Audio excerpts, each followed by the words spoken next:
유동규라는 인간이 어떻게 공무원 조직에서 그렇게 요직이 계속 오를 수 있었느냐. 이 굉장히 의문이었어요. 이분이 그래서 여러 지금까지 나온 증거들만 봐도 부적격한 내용들이 너무 많은 인생을 살았거든요. 그런데 이 성남시라는 곳에서 이 도시개발공사 본부장을 하고 그 이후에는 경기관광공사 사장을 하고 어떻게 이럴 수 있었지? 여기까지 올라갔지? 그걸 어제 국민의힘 의원들이 물었어야죠.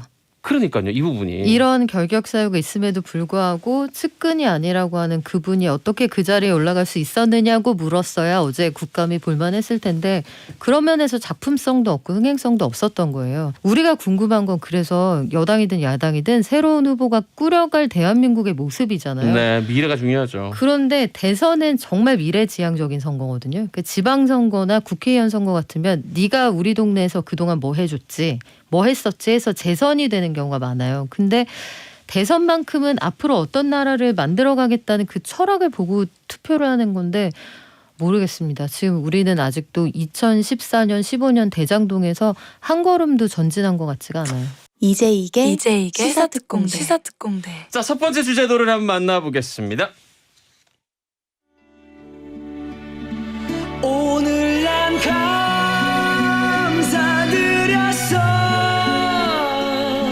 몇 해 지나 감사드렸어. 국정감사가 한창입니다.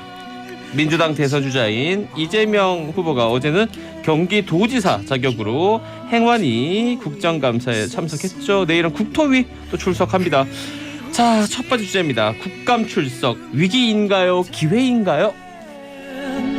나만을 믿고 있는 한 여자와 그 노래 가사가 맞아 떨어진다. 나만을 믿고 있는 지지자와 막 떨어지는 그런 느낌이 있습니다. 어제 있었던 이 행안위 국정감사 당연히 그럴 줄 알았고 역시나 그랬던 대장동 개발 사업 논란이 처음부터 끝까지였다라는 생각이 들고 이 진영 논리는 간단하죠. 국민의힘 진영에서는 그분이 이재명이고 대장동은 이재명이고 이재명이 몸통이다라는 거고 그리고 출석했던 이재명 후보는 천만의 말씀 니들이 범인이야 라고 그러더라고요. 감상평 한번 김준일 대표님부터 들어볼까요? 예, 국민의힘이 어제 좌판을 쫙 늘어났습니다. 네.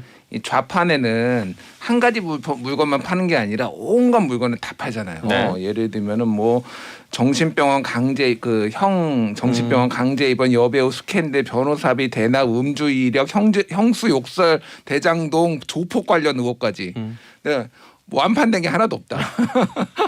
준비 다 해왔는데 안 팔렸다. 안 팔렸어요 어제. 이렇게 정리해 주셨고 박인배 기자는 짧게 정리해 준다면 뭡니까? 네, 민심은 생방송, 정치는 재방송. 조금만 풀이해 주세요. 자, 이재명 지사의 어제의 답변은 우리가 다 모의고사를 통해서 예습한 거잖아요. 네. 잘한 일이다. 도의적으로 미안한데 니들이 발목 잡았다. LCT나 조사해라. 같은 얘기의 도돌이표였고 국민의힘이 어떤 문제 낼지 이재명 지사는 시험 문제 미리 보고 들어왔잖아요. 네. 그러면 스나이퍼들이 좀 더 잘했어야 되는데 역시 아당복이 있구나 이런 생각을 했습니다. 공격수가 조금 실력이 모자랐다. 어떻게 보면 비슷한 얘기라고 할 수 있겠습니다. 일단 한번 그럼 직접 들어보죠. 현장 소리를. 제가 자꾸 돈을 제가 줬다는데 제가 말씀드렸지 않습니까? 제가 만약에 진짜 하천대유의 주인이고 돈을 가지고 있다면 정말 길 가는 강아지에게 던져줄지라도 고문치사, 정치사가 아니라 유서 대필 사건 조작했던 곽상도 의원 아들 같은 분한테는 절대 한 푼도 줄 수 없다 이런 말씀 드렸잖아요. 제가 왜 거기다 드리겠어요. 여기 의원님들을 드릴지 혹시 모르겠지만. 야, 여러 가지를 잡았네요. 일단 곽상도 의문의 1패.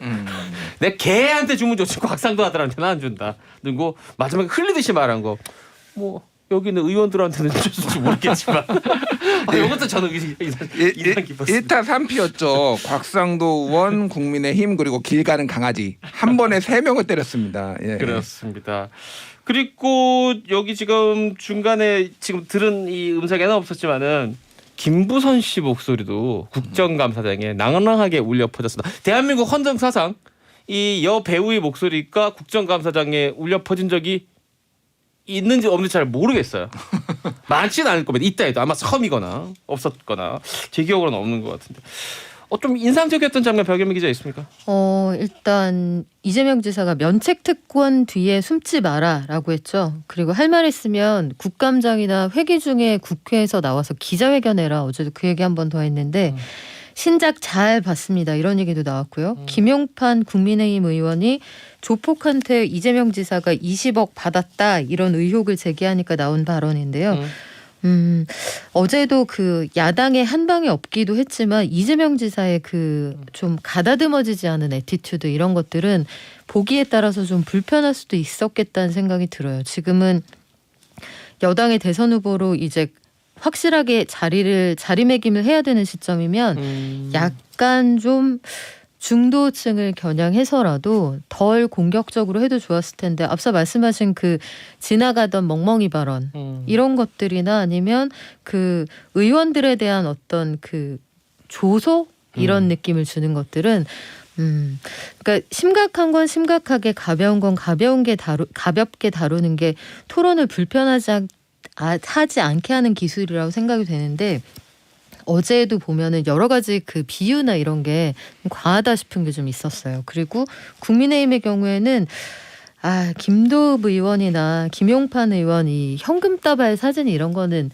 굉장히 이 재확인을 했어야 되는 그런 부분인데 경찰의 2인자하고 검사 출신 의원 이런 분들이 계속 헛발질을 하니까 국민들이 보시기에는 짜증난다 이러지 않았을까 싶어요. 지금 그 관련된 거 김용판 의원이 공개한 현금 따박 관련된 거 한번 들어보겠습니다. 저는 약 12년간 국제마피아파 핵심 행동대장급 일원이었습니다. 이재명 도지사의 관계는 2007년 이전부터 원로 선배분들과 변호사 시절부터 유착 관계가 있어 왔고 진술서에는 박철민 씨 본인과 친구도 직접 이 지사에게 돈을 전달한 적도 있어 하는데 네, 우리 존경하는 김영판 의원님의 신작 잘 들었습니다. 제가 이렇게 했으면 옛날에 다 처벌받았을 것이고요. 제가 이 자리에 있을 수가 없을 겁니다. 이래서 국회의원의 면책 특권을 제한해야 됩니다. 이런 명백한 허위 사실을 이런 데다가 국민들 앞에 보여서 틀어주고 자, 지금 아까 박연미 기자가 얘기했던 그 부분 김용판 의원이 제기한 이 조폭 연루설에 관련된 이재명 지사의 어떤 약간 비웃음 이런 생생하게 여러분께 들려드렸습니다. 김준일 대표님 어떻게 들으셨습니까? 일단 그 자료를 확인을 못해서 내보낸 거는 박연미 기자님도 얘기했지만은 이거는 중대한 문제예요. 네. 사실은 이 당이 제대로 검증 안 하고 아무거나 막 제가 불량식품 막 팔고 있고 지금 좌판에서 그런 문제고 오늘 국감에서도 지금 이제 민주당에서는 호기를 잡았죠. 그 서울시 국감장에서 행안위니까 여기 이제 김용판 의원이 나왔는데 조폭 자료 김용판 나가라 그러면서 이제 기세가 좀 더 이제 올라갔어요 민주당. 그래서 전체적으로 보면은 조폭 관련 의혹이 그 이재명 후보가 없는 게 아니에요. 예를 들면 수행비서가 예전에 이를테면은 조폭 이건 무슨 폭행 사건, 조폭에 관련된 폭행 사건에서 실형을 받았다든지 네. 거기와 관련돼서 행사에 동원된 의혹이 있다든지. 근데 이런 것까지 다 신빙성이 없게 만드는 거거든요. 그러니까 하려면은 제대로 하고 좀 서로 의논도 하고 그래야 되는데 매우 무책임했다라고 볼 수가 있을 것 같고요. 이재명 지사 웃음소리는 정말로 뭐라고 할까요? 너무 잘 들리더라고요. 그게 지금도 라디오를 통해서 들려드렸는데 예, 그러니까 톤이 좀 다른가 봐요. 약간 지금 그래서 아까 박연미 기자가 슬쩍 중간에 얘기한 거 합니다만은 6.165 대원 같은 분들이 몇 분 있습니다. 아까 아는데 이재명 빈정거리는 건 더 보기 싫어요. 라는 게 있는 게 이게 태도의 문제가 그래 내용적으로 아니면 이렇게 평가를 할 때 심판이 이렇게 점수 매길 때 스포츠 경기할 때로 보면 이재명을 승리를 볼 수 있지만 정치란 것도 이미지나 인상도 중요하지 않습니까? 저렇게 입이 걸어? 진짜 입이 걸긴 걸구나. 아니면 굉장히 사람 기분 나쁘게 하네. 저런 사람이 대통령 이렇게 지금 6.165 대원처럼 이런 인상 머리로는 이재명이 이겼다는 걸 알지만 기분이 나쁘고 찜찜한 이런 인상 받았던 분들도 꽤 있는 것 같더라고요. 그래서 우리 방송에서 이미 여러 차례 얘기했잖아요. 태도를 좀 온건히 해야 된다라고 했는데 이 안 들으셨어요. 시사특공대를. 아하. 네, 다른 데서 시사인가요를. 그 얘기 많이 하던데. 들으신 줄 알았는데 그 어떤 도의적 책임 이런 거 말씀하실 때 박인배 기자는 아까 그 얘기 네. 잠깐 지나가면서 해줬는데 지금 김준일 평론가도 그렇고 다른 청취자분들도 그 네. 문제를 또 지적하는 분들이 또 있네요. 태도 문제에 대해서 이제 어제 아마 이재명 지사 입장에서는 한껏 눌러서 한 것이 그 정도일 텐데 중간중간 드러난 어떤 조소나 비아냥 이런 것들이 좋게 보이지 않을 수 있어요. 그러니까 철학에 대한 건 이제 알겠거든요. 어떤 방향으로 국정 운영을 해갈지는 사실 이재명 지사 쪽이 제일 선명한 축인데 앞으로 사람들이 궁금해하는 건 이재명 지사가 정말 대선 본선 문대에 가면 어떤 후보가 될까, 어떤 대통령이 될까를 그려보는 시간이잖아요. 네. 그런 미리 보기에서 지나치게 거칠고 러프한 그림을 보여줄 필요는 없을 것 같은데 여하간 국민의힘은 지금 대호각성해야 되는 것이 대장동 의혹 가지고 이런저런 얘기를 합니다만 국민들이 가지고 있는 의혹은 사실 쌍방이에요. 어느 한쪽에만 의혹을 가지고 있는 게 아니고 네네. 오랫동안 기득권을 가지고 있었던 쪽에 대한 의심 분명히 있는 상황이고요. LCT 얘기를 민주당이 프레임 전환을 위해서 언급을 하고 있지만 LCT 수사가 이도저도 아니게 흘러갔던 건 분명히 또 명백한 사실이거든요. 그리고 거기서 박형준 의원 그 선거 과정에서 나왔었던 전 의원이죠. 현 시장이고 그 네, 과정에서 그렇죠. 나온 그 선고 이런 것들 보면 좀 납득이 안 된 과정이 많아서 그쪽도 남 얘기할 때가 아니다. 그 내부 단속 잘해야 된다는 생각이 들고 이 메신저에 대한 얘기를 하지 않을 수가 없는 게 어제 김용판 의원이 헛발질 제대로 한 이유는 박철민이라고 구속돼 있는 전직 조폭 이 사람의 그 서약서 내지는 양심선언문 이걸 가지고 와서 사진하고 같이 공개를 한 거예요. 이재명 지사가 돈을 받았다는 의혹이 있다. 근데 이 사람이 조폭이잖아요. 그리고 여러 가지 범죄 사실로 수감돼 있는 사람이고 네.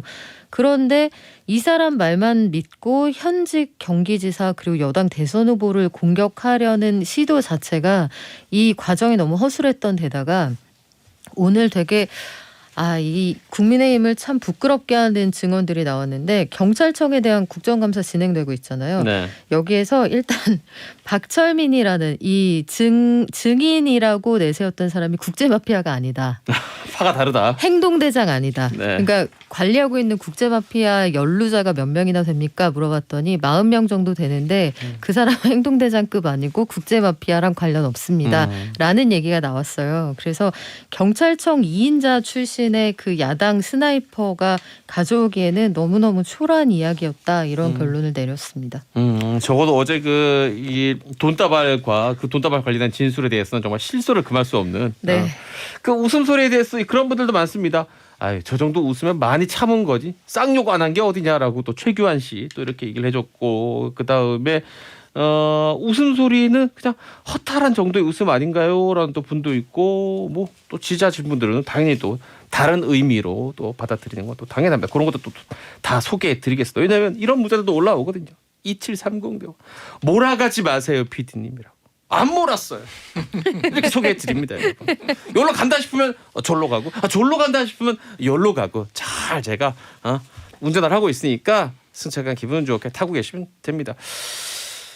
대장동 사업의 그 핵심에 보통 한 4명 정도 지금 이거 꼽히는데 그중에 2명 유동규 그리고 김만배에 대한 언급도 어제 있었죠.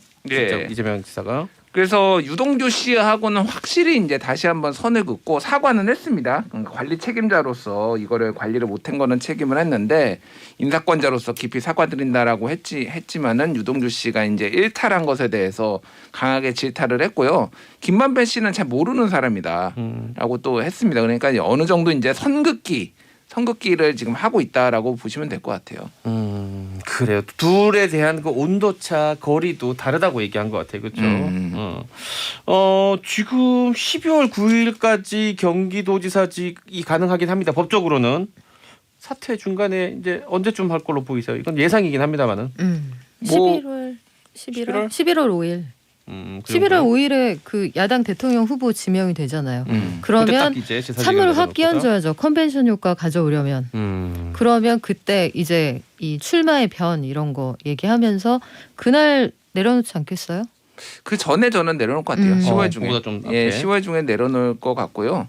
지금 이제 할 일이 많은데 일단 이낙연 후보를 빨리 만나야 되는데 언제쯤 만날지 뭐 이제 순서가 이제 뭐 이벤트 순서가 있을 겁니다. 먼저 이낙연 후보 만나고 그리고 이거 내려놓고 근데 뭐 같은 날 하기에는 또 약간 상도이도 좀 있어요. 그래서 모르겠습니다. 지금 상도이 상도이 없는 싸움인 것 예, 같습니다. 개싸움인지는 네. 모르겠는데 네. 같은 날 하면 또 본인이 또 주목을 못 받을 수가 있기 때문에 그래서 그 앞에 내려놓을 것 같아요. 그래서 사실 이제 어제 주목했던 게 저는 민주당에서 원팀이 돼서 이렇게 뭐 이재명 후보를 이제 지지하는가 네. 엄호하는가를 그걸 봤는데 보셨구나. 약간 이제 뭐 오영환 의원이나 몇몇들은 보면은 좀 몸을 사리는 모습 그러니까 대장동을 지문하지 않고 다른 거 지문하고 조금 몸을 사리는 모습들이 있더라고요. 그래서 아직도 좀 갈 길이 있다. 네. 뭐 요것도 이제 다르게 보시는 청취자도 있을 것 같습니다. 그럼 거기서 명패를 던졌어야 했나요?라고 또 생각하시는 조경태 의원님 그건 아닙니다. 또 네, 발언이 그거 안 있었죠. 돼요. 네. 지금도 봐요. 5692 대원 같은 경우에는 간사스러운 웃음 그리고 검증 없는 질문 이것이 대한민국 정치 현주소라는 또 얘기도 했고 장민혁 대원은 또 반대로 아니 얼마나 어이가 없었으면 웃음이 다 나왔겠어요라고 하시는 분들도 있습니다. 다 또 이렇게 자기 입장에서 다르게 해석을 하고 있고요. 자 노래 우리 성고강의 노래 뭡니까? 예, 서영은의 이 거지 같은 말. 어떤 그 선곡의 변 해주신다면 가사가 너 눈에 들어오더라고요. 검게 멍이 들도록 때려봐도 붉게 물이 들도록 울어봐도 찌들고 찌들어 통 빠지질 않은 이 가시 같은 한마디. 한번 들어보면서 실패인지 성공인지 우리 가늠해 보죠. 스타트 공대예요. 남욱 변호사가 들어왔어요. 그래서 유동규, 김만배, 그다음 정영학 회계사, 남욱 변호사 직업도 다 다른 이 네 명의 핵심 F4라고 할까요? 이 F4 중에 이제 마지막 퍼즐이 지금 들어왔는데 역시나 우리가 예상했던 대로 앞에서 했던 진술과는 많이 또 다른 진술을 막 적극적으로 오자마자 쏟아내고 있습니다. 어떻게 보세요? 일단 남욱 변호사가 그 JTBC 인터뷰 처음에는 그분이 누군지 모른다라고 얘기했잖아요. 네. 근데 다시 인터뷰하면서 그분이 이재명 지사는 아니다라고 얘기를 했어요. 이게 이를테면은 이 사람이었다 아니었다도 아니고 모른다고 하다가 이재명 지사가 아니다라고 하거든요. 모르는 게 맞죠. 그러면 야 이거 반박할 수 없는 논리인데. 예, 모르는 게 맞죠. 그러니까 그러니까 이게 지금 상황을 보면은 한 달 만에 들어왔거든요. 한 달 동안 다 그 뭐 소위 말해서 말을 맞추고 그렇겠죠. 전략을 짰겠죠. 그 언론사들이 SBS를 포함해서 많은 언론사들이 남욱 씨 미국에 있을 때 인터뷰하겠다고 전화했잖아요.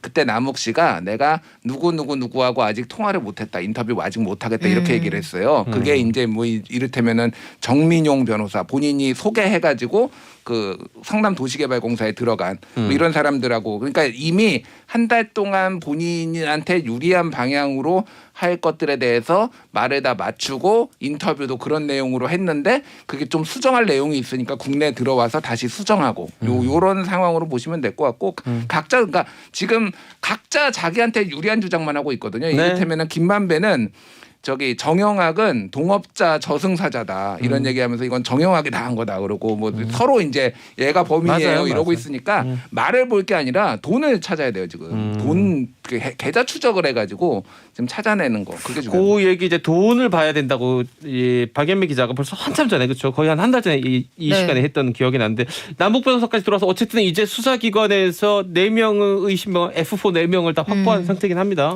확보했는데 뭔가 수사의 ABCD가 좀 틀렸다는 느낌이 들지 않아요? 어때서 그렇죠? 일단 압수수색하는 순서도 우리가 생각하기에는 성남도시개발공사 그게 1번이에요. 영수죠. 그게 1번이잖아요. 그리고 성남시청. 네. 근데 거기에서 이번에도 압수수색 대상이 시청에서 시장실하고 그 부속 비서실은 제외가 됐고 사실 거기부터 해야 될 것 같긴 한데. 그러니까 빠지긴 유동규는 했더라고요. 중간에 끼어 있는 굉장히 큰 연결고리인데 시작과 끝에 그 기승전결이 좀 안 맞는다는 느낌을 지울 수가 없어요. 그리고 공수처가 왜 이런 과정에서 역할을 제대로 하지 못할까? 공수처 그렇게 진통 끝에 만들었는데 그 공수처도 마찬가지고 남욱 변호사도 궁금한 게 많죠. 일단 여권이 말소되건 어쩌건 간에 만약에 작정하고 숨으면 찾기 어렵고요. 안 들어와도 그만이에요. 막말로. 그런데 왜 굳이 자기가 언론 앞에 자꾸 모습을 드러내면서 김만배 씨 구속영장 기각된 게 이상합니다. 이런 얘기를 하면서 왜 굳이 언제 들어갈 걸 알려주면서 들어오는지. 사실 다 모은 후에. 그렇죠. 그리고 SBS는 미국 현지에서도 집 앞에서 인터뷰를 했고 한국에 들어와서도 인터뷰를 했잖아요. 네. 그러니까 서로 지금 수건 돌리기처럼 폭탄 돌리고 있는 상황인데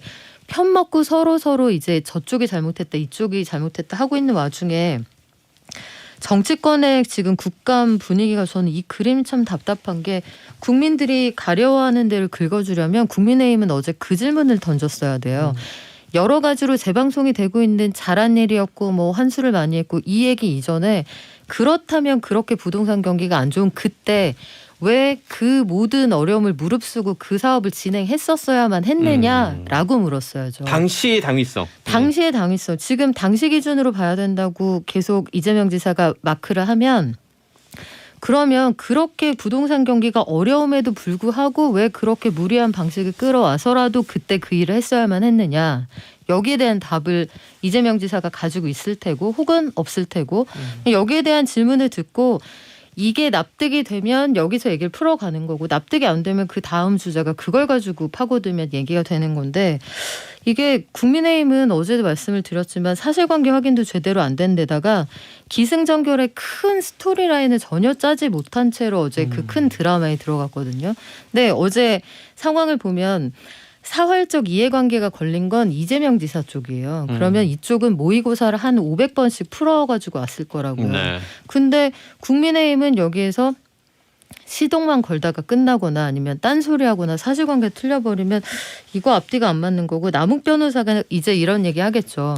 오늘도 인터뷰 나온 내용을 보니까 이재명 지사가 여기에 관련된 것으로 이야기가 나오면 사안이 너무 커지니까 그쪽은 아예 상관없다. 이재명 지사랑 무관한 일이고 오히려 우리 사업 방해하려던 사람이었다 하고 유동규 혹은 김만배가 잘못한 거다 이렇게 얘기를 좁혀가더라고요. 네. 근데 이 과정에서 수사 당국하고 남욱 변호사의 이제 진실 게임이 시작이 되겠죠. 근데 수사 당국이 또 굉장히 유리한 상황에서 시작하고 있느냐 그건 아닌 것 같습니다.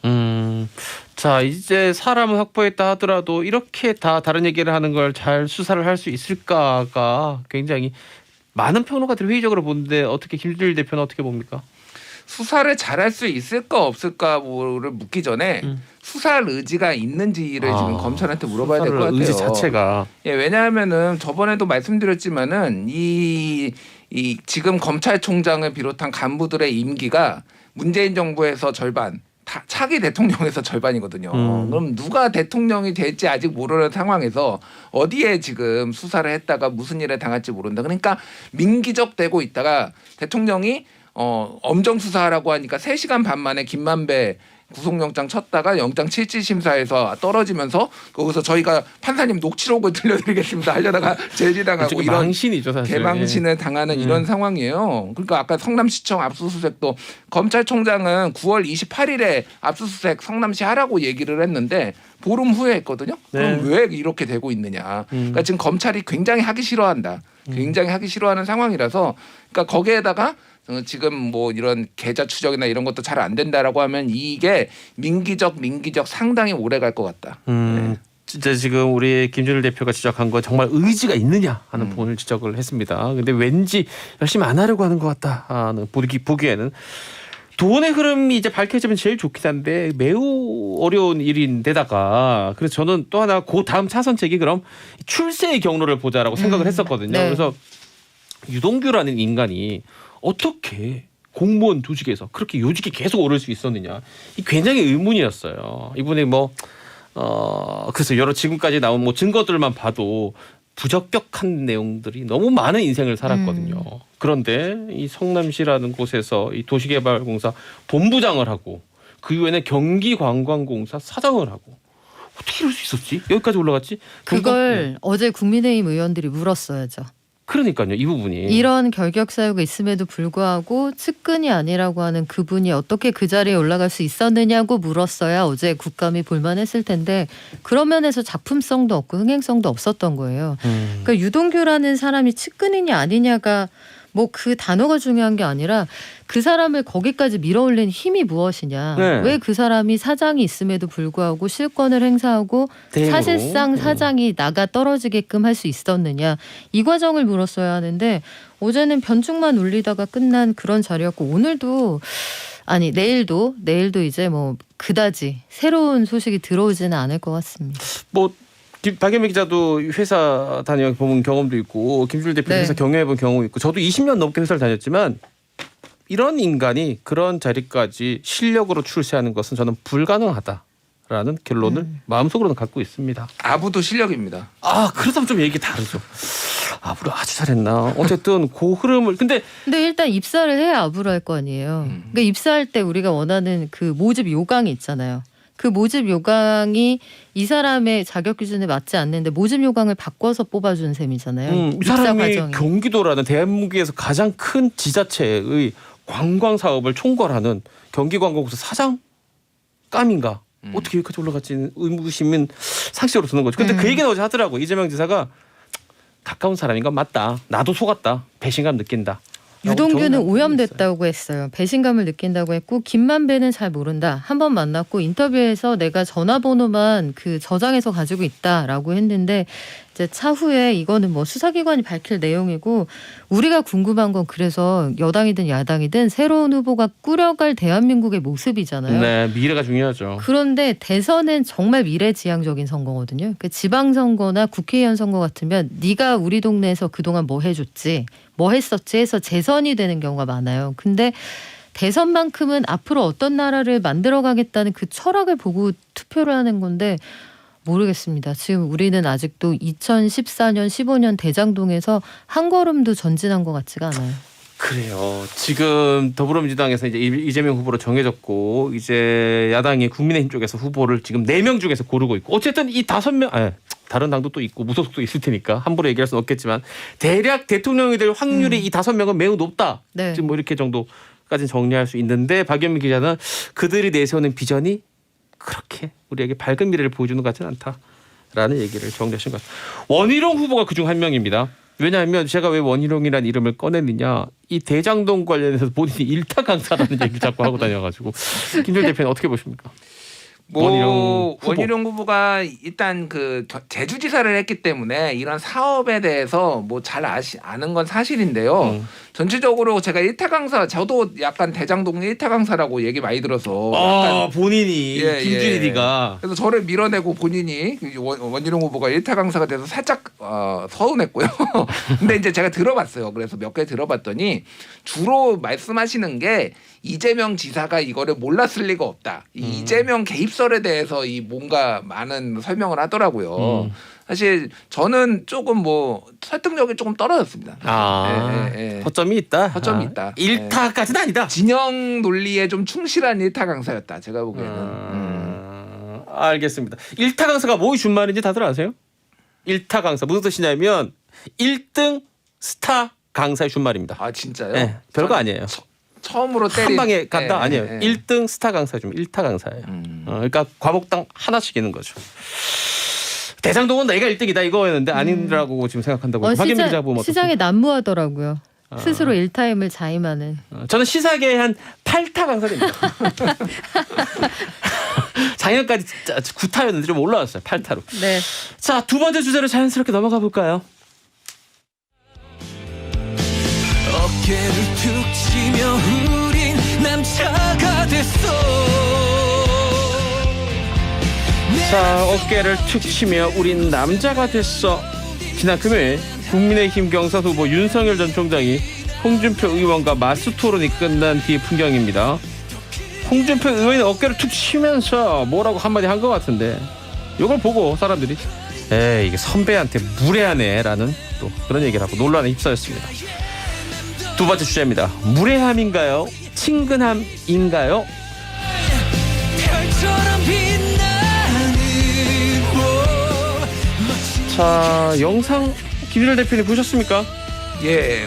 뭐라고 한 겁니까? 어깨 툭 치면서. 그러니까 그 뭐라고 해야 되나 뭐 짤방이라고 해야 되나요? 그러니까 GIF 파일로 이 만든 것만 저는 봤어요. 그럼 거기서 이제 윤석열 후보가 어깨를 툭 치면서 그만해라 아 진짜 이런 자막이 달려 있는데 입 모양하고 정확하게 맞지는 않더라고요 보니까. 근데 어쨌든 적당히 하라는 뉘앙스의 말을 홍 후보한테 한 것으로 이제 알려졌다 뭐 이렇게 홍준표 캠프 측에서 얘기를 했어요. 그래서 처음에는 진짜 툭 쳤고 두 번째는 약간 뭐 풀스윙까지는 아니고 감정이 지경물이. 살짝 실렸나? 보는 예, 라디오 예. 그 유튜브에 예, 예. 영상이 나오고 있습니다. 박예민 기자 저거 어떻게 봤습니까? 자, 어제 윤석열 후보하고 홍준표 후보 사이에 만약에 일단 저 상황부터 정리를 하면 저게 기분 나쁜 상황이었으면 홍준표 후보는 절대로 가만히 있을 사람이 그렇죠. 아닙니다. 버르장머리 제일 좋아하는 단어 아니에요. 네. 절대 가만히 있을 뿐이 아닌데 저 상황은 아마 미루어 짐작컨대 아휴 살살해 이런 상황인 것 같은데 윤석열 후보의 저 애티튜드는 어디에서 비롯되었는가 제가 곰곰이 생각을 해보니 지난번에 당이 이런 정신머리면 해체해야 된다 요 말하고 맥락이 같아요. 윤석열 후보는 오랫동안 검찰에서만 일했던 사람이잖아요. 검찰이 현장에서 만나게 되는 정치인들은 대부분 검찰에 와서 읍소하는 사람들이죠. 그렇겠죠. 그러니까 뭐 잘못했을 때 만났을 경우가 많단 말이에요. 네. 그러면 윤석열 전 총장이 봤던 정치인들은 아마 아유 사선 의원, 오선 의원 그 별거 아닙니다. 아마 이런 느낌이 있었을 거예요. 그리고 이 오랜 검찰 생활을 통해 이 외 조직에서 아이고 살살해 이런 소위 말하면 일본식 표현이라 쓸 수 없습니다만 한국말로 굳이 풀자면 넉살 좋은 그런 방식의 조직에서 형님 동생하는 그런 분위기에 굉장히 익숙했을 거고 저건 뭐 논란거리는 아니라고 보는데 그 상황에서 윤석열 후보의 미묘한 태도 변화는 쭉 보이는 것 같아요. 1차 때보다 지금 쭉 토론회가 거듭되면서 압축이 많이 풀렸어요.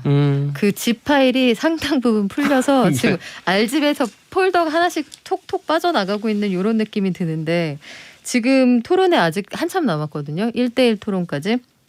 아마 그 마지막 토론 때까지 보면 거의 마지막에는 거의 친구급으로 굉장히 편안한 상태에서 토론하는 모습을 아마 보실 수 있을 것 같습니다. 비슷한 생각을 했네요. 네. 저는 이게 다 빛과 그림자가 있다고 보는데 긴장은 확실히 많이 풀렸어요. 근데 긴장이 풀리면서 실수도 많아지고 있습니다. 긴장이 풀리는 건 좋은 거지만 여유 있어 보이는 모습은 좋지만 아까 봤 그만해라 진짜 이런 거 어떻게 보면은 뭐 성격적으로 봤을 때 우리가 비호감은 아니라고 할 수 있지만 저런 태도와 긴장이 풀린 데서 나오는 그런 치명적인 실수라든지 어떤 치명적이죠 사실은 대통령이 되겠다는 근데 사람으로서는. 하나 함정이 뭐냐면 윤석열 후보의 그런 어떤 실언이나 아니면 의외의 행동 이거를 사람들이 이제 기본값으로 보는 측면이 있어요. 참 이미지 잘 잡고 가야 돼. 그러니까 이번 대선에서는 굉장히 독특한 현상이 일단 도덕성에 대한 기대가 없는 대선이기 때문에 누가 어느 정도까지 잘못하면 그거는 그냥 기대를 안 하고 그냥 봐줍니다. 그래서 기저효과가 워낙 있는 상태에서 그래서 오히려 실언보다는 그 이후의 상황을 어떻게 수습하느냐 이쪽에 사람들이 관심이 커 보여요. 그 아까 보여드렸던 영상 또 지금 얘기하고 있는 이 두 사람 홍준표 그리고 윤석열 검사 선후배인데 개축 기수나 이런 게 어떻게 됩니까? 홍준표 후보 54년생이고 연수원 14기입니다. 네. 윤석열 후보 60년생. 나이는 별로 차이 안 나는데 연수원 23기예요. 좀 구수를 했다고 했었잖아요. 아유 이 기수로 9기 차이 나면은 그렇죠. 이러면 안 되지. 그리고 이거 떠나서 사실 잘 아시겠지만 그 국회에 딱 들어가면 초선 의원한테는 그 재선 이후에 다선 의원들이 무조건 말을 놓거든요. 만약 연설을 앞에 나가서 연설 잘했다 그러면 잘했어 이런 말이 들리잖아요. 예전에 장관 출신의 한 초선 의원이 나가서 얘기했는데 의원들이 응원해 준 거예요. 잘했어 하면서 얘기했더니 반말 썼다고 잘 모르고 정색을 하면서 굉장히 화를 내셨는데 그게 그 동네의 분위기입니다. 그래서 아마 요거를 오랫동안 정치권에서 보셨던 분들은 저런 버르장머리 이랬을 수 있는데 이게 아마 윤석열 후보가 가지고 있는 넉살이 아닐까 싶어요. 자 이런 넉살을 가진 윤석열 그리고 지금 뭐 어떻게 보면 국민의힘에서 이제 터줏대감이라고 할 수 있는 홍준표 이 두 사람 중심으로 이합집산 뭐 이런 식으로 세력이 뭉쳐지고 있는데 김주열 대표님 뭐 좀 어떤 인사들이 있습니까? 일단 홍준표 후보는 내 인생은 독고다이 뭐 이런 얘기를 한 적이 있어요. 네. 그러니까 실제 쓴 말입니다. 그러니까 네. 이제 뭐 단독 플레이, 뭐 단독 행동, 뭐 이 정도로 이제 일본 말이니까 그렇게 이해하시면 될 것 같고. 제가 좀 찾아보려고 하고 있었습니다. 예. 바른 우리말. 네. 그래서 좋습니다. 누구를 개파를 만들지 않고 누구를 곁에 두지 않는다 정도로 생각하시면 될 것 같아요. 그래서 저는 홍준표 후보에 대해서 노선에 대해서는 딱히 동의를 하지 않는데 정말 대단하다고 느끼는 게 지금 캠프의 진용을 보면은 홍준표 후보 측이라고 해서 방송에 누구 나와서 하시는 분이 한 분도 없어요. 그리고 윤석열 후보는 사실상 아닌 거 보수 중립인 것 같지만은 나와서 윤석열 후보 뭐 이렇게 도움되는 말 하시는 분 진짜 많거든요. 제가 보기에는 80% 보수 나오는 80%는 그런 것 같아요. 근데 지지율이 비슷하게 나와. 이 정도로 홍준표 후보가 저는 대단하다. 근데 여기에 이제 최재형 후보랑 그리고 안상수 이제 최재형 전 감사원장이랑 안상수 전 의원이 이제 들어갔단 말이에요. 뭐 천군만마까지는 아닌데 저쪽에 그러니까 윤석열 측의 어떤 대세론 하면서 저쪽에는 현역 의원만 25명이에요. 이쪽에 홍준표는 2명 있고 그러니까 훨씬 적은데 그런 것들에 어느 정도 규모까지는 못 맞춰도 우리 쪽에도 괜찮은 사람들이 있다라고 보여준다. 이런 게 상당히 저는 의미가 있다라고 봐요. 특히 최재형 후보 같은 경우에는 그 왕자 논란에 좀 실망을 해가지고 이쪽으로 왔다고 그래요. 윤석열 후보의 그 왕자 논란, 무속 논란에 실망을 해가지고 홍준표 후보 쪽으로 왔다라고 합니다. 그러면 보수 기독교, 보수 개신교 표를 어느 정도 또 끌어올 수 있고 PK 쪽에도 부산 경남에도 약간의 지분이 있거든요. 너 보면은 지분이라고 하긴 그렇고 지지가 나온다. 그러면 그게 큰 도움이 될 수도 있다. 근데 최재형 후보는 그게 아니더라도 윤석열 후보하고 너무 겹치는 게 많잖아요. 네. 현 정부에서 고위직을 맡았고 네. 현 정부와 대립각을 세우면서 임기 중에 뛰쳐나갔다. 그러니까 현 정부의 정책에 반대한다는 게 본인이 정치를 하기 위한 시작점이 된 건데 네. 그런 의미에서 윤석열 캠프로 본인이 가서 정치적으로 얻을 게 없어요. 그러니까 최재형 후보는 홍준표 후보가 미스터 클린이라고 이렇게 추켜 세우면서 지금 모셔가는 그런 모양새잖아요. 그러니까 홍준표 후보에는 도움이 되고 서로 상호 보완이 될지언정 윤석열 후보에서는 서로 크게 얻어갈 게 없는 상황이고 홍준표 후보 캠프가 소박한 건 맞는데 저는 이번에 코로나19 상황이 홍준표 후보 캠프가 이 가볍게 움직이는 걸 좀 도와주고 있다고 보는 게 어허. 의원들이 많고 새머리가 되고 사람들을 막 몰고 다닐 수 있는 대선이었으면 현직 의원이 없고 그 지역구 돌 때 사람이 많이 모이지 않는 게 굉장히 좀 없어 보였을 수 있어요. 네. 되게 휑하다 싶을 수 있는데 지금은 그게 원천적으로 불가능하잖아요. 그렇게 생각을 하면 그 윤석열 캠프에서 사람이 너무 많아서 돌아가면서 사고치고 있잖아요. 뭐 장제원 의원 아들이랄지 네, 네. 아니면 신지호 전 의원이랄지 그렇게 하지 않고 홍준표 후보의 경우에는 본인이 원하는 메시지를 본인이 즉각 내보낼 수 있거든요. 왜곡 없이. 그런 면에서는 장점도 있는 것 같습니다. 그리고 최재형, 안상수 두 그 컷오프에서 떨어진 예비 후보들이 천군만마? 천군아마로 하겠습니다. 천군은 맞습니까? 10군만마 아닙니까? 10군 10마? 백군아마? 100군 네. 아마. 알겠습니다. 자, 광고 듣고 돌아와서 우리 또 박연미 기자님은 또 어떤 기가 막힌 선곡을 준비하셨을지 여러분 들어봅시다. 시사특공대예요. 자, 이제 시사특공대 듣고 계십니다. 역시 또 이 아까 윤석열 후보의 이런 태도를 보고 박연미 기자님 넉살이라는 표현을 네. 썼다고 왜 그렇게 좋게 얘기해 주냐며 많은 분들이 그럴 지적을 리가 하고 있겠어요, 있습니다. 여러분. 혼탁한 대선이에요. 그 건방은 어떻습니까? 그거 좀 부정적인 단어죠? 건방. 건방. 괜찮은데요. 시건방 어때요? 그럼 시건방으로 다 네. 수정하도록 하겠습니다. 그 부분은. 강흥천 대원, 김준일 기자님. 홍준표 후보랑 국민 면접 때 홍준표 후보가 그 여성 관련된 질문에 너무 쿨하게 네 하고 대답했을 때 어떤 생각이 드셨나요? 굉장히 인상 깊었나 봐요. 그러니까 정확하게는 돼지 발정제 때문에 2030 여성 지지가 안 나오는 거냐 이렇게 이제 했었고요. 네. 그거에 대해서 네 했거든요. 그러니까 저는 이번 대선 특히 정치인들 예전부터 봤지만 이번 대선에서는 본인의 실책이나 잘못에 대해서 그냥 쿨하게 인정하고 넘어가는 분은 거의 못 봤어요. 근데 이거는 홍준표 후보가 그 이후에 뭐 바뀌었느냐 모르겠지만 굉장히 잘했다. 이런 것도 좀 여러 후보들 지금은 진짜 터질 것 같아요. 너무 뻔뻔하게 얘기를 그것도 하시는 또 분들이 너무 많으니까. 또 좋게 얘기해 주면 그러니까 그거는 좀 일관성 없다는 정도로 또 약간 뭐 돼지 발정제입니다. 뭐 알겠습니다. 참 쉽지 않습니다. 이 시사 프로그램이라는 게. 그런 대선이에요. 그런 대선. 자, 오늘 선곡 네. 박연미 기자 골랐어요. 네, 블루, 원 러브. 왜 그렇죠? 왜 이 좋은 노래? 원팀 되기가 왜 이렇게 어렵죠?